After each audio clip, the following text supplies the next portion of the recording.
is News 4 Nashville. And good evening, everyone. We are starting off tonight with what we've uncovered about last month's fire that destroyed 18 homes at the Brentwood Oaks apartments.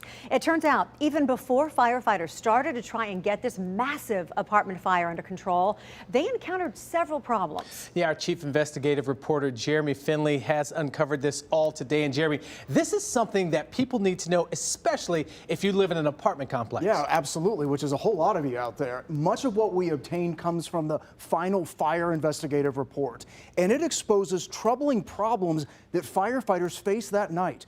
Tonight, we have also uncovered this is not the first time this complex has burnt to the ground, even though in both times it had a full sprinkler system.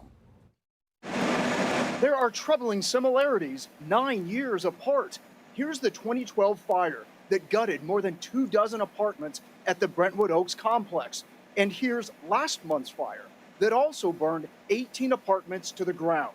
Now look at this. News 4 Investigates obtained photographs from inside a 2012 apartment before it burned. There are the sprinklers. And here's a photo from inside a 2021 apartment before it burned. Again, there are the sprinklers. The people may see this and think, well, I've got a sprinkler in my apartment. Now I don't feel safe. What would you say to them?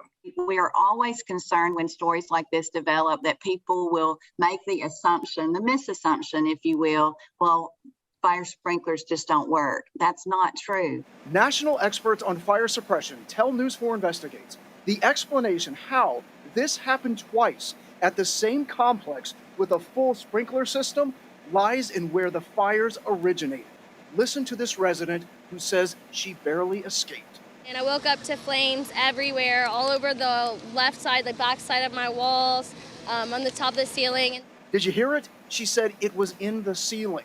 In the fire report, firefighters say they first spotted the flames on the roof. And it turns out if a fire is above a sprinkler system, it won't immediately activate. It could eventually go off, but it's going to take a lot more time, a lot more heat to activate that sprinkler. And remember, in this most recent fire, residents tell us the sprinklers never went off.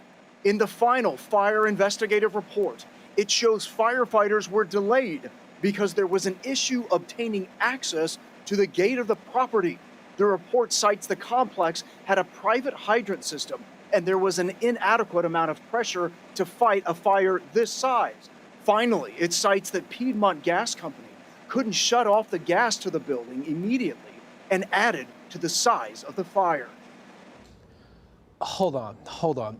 You're telling me the fire hydrant, the equipment used to put out the fire, didn't have enough pressure to do so? Yeah, so let that sink in, right? Wow. It's kind of troubling to hear, but here's the kicker. A spokesman for the fire department says those hydrants had the pressure they're required to have, but it wasn't enough to fight a fire of that size. Well, right now on our app, we have all the things that you've got to ask your apartment complex when it comes to how equipped it is to fight a fire. And you can also read the statement released by the owner of that complex.